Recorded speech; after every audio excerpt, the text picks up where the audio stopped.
Chapter 8 Jaya and Vijaya. The four Kumaras of Brahma had been exploring the universe, admiring their father's handiwork, bowing before Shiva, conversing with Saptrishi, as absorbing knowledge that every realm had to offer. Roaming through all the lokas, they had now reached the gates of Vaikuntha, the abode of Vishnu, land of liberated, the truly enchanted. Passing through six portals, they were about to cross the seventh one when two voices rumbled, "Halt!" Two pairs of arms were barring their way. Two beings were glaring at them. "Who are you to stop us from entering?" the son of Brahma asked. "We are gatekeepers of Vaikuntha." The Chaturshana tried to walk past them, but in vain. The two guards continued to deny them passage, unaware that they were wise souls blessed by the Creator to remain forever childlike. "You cannot come wandering into Vaikuntha. Entry here is for a privileged few." "What are your names?" the Kumaras asked them. "Jaya and Vijaya." "What is the difference?" "Vijay is a victory over other. Jaya is a victory over one's own self.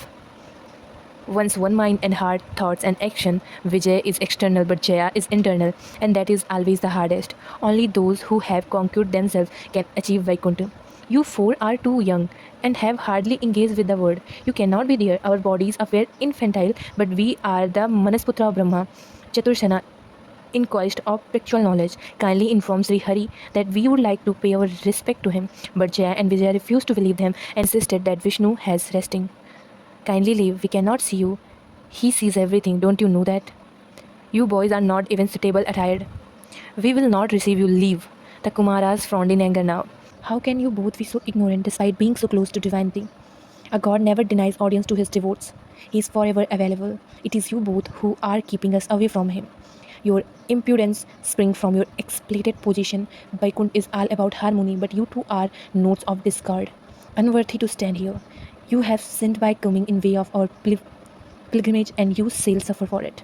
Four teeny palms sprinkled water on them. "Be cursed, you all, that you shall lose your celestial form and be born as mortals on earth. You prevented us from standing in the presence of Sri Hari. Now you too shall undergo separation from him." As soon as the Kumaras left, Jaya and Vijaya fell at the feet on the preserver. He was aware of what they had done and shook his head in pain. "Brahma Manashputras are pure soul. You should not have offended them. Save us, Lord.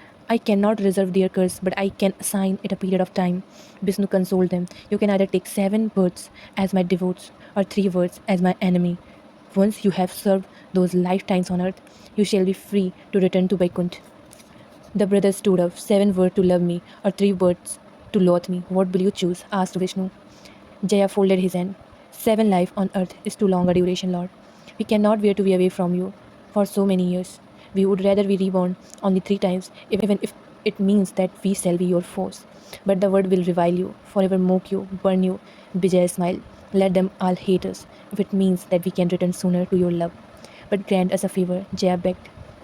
"Destroy us yourself when we stand before you as your enemies in each of our 3 mortal lives with your own hands, so that we may once again enter Vaikuntanath." Vishnu nodded. "So it shall be." As the pair departed, the preserver gazed into their future, their 3 lifetimes on earth as his foes. In this Satyuga, they would be reincarnated as brothers Hiranyakash and Hiranyakaship. In Treta Yuga, they would be brother Ravan and Kumbhakarna. And in Dwapar Yuga, they would be cousins Shishupal and Dantavakra, reborn every time to be killed by him. Vishnu closed his eyes. 3 lives for them to lose their bodies but gain their souls. 3 lives to learn that Jaya Vijaya were not mere words to be explained, not titles to be defined, not names to be prepared.